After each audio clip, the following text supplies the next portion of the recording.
Jerin, mayroon akong good news sa'yo. Yung tourist visa mo naging work permit!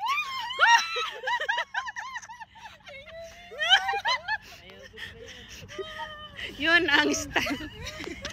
Yun ang reaction ng isang tourist visa na magiging work permit under the in-home caregiver program, and after 1 year you're gonna apply for permanent residency.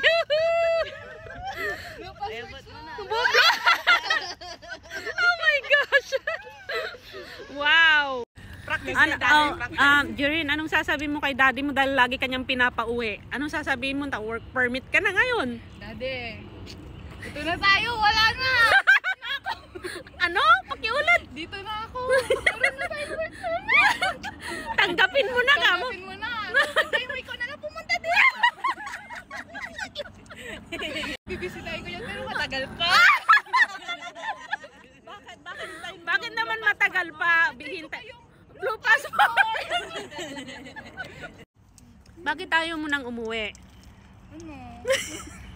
Daddy, pa sa isipin mo, kahit hindi ako uwi dyan, mahal pa rin kita, yun ang tandaan mo lagi. Ayun, maaninag mo din yung Canada.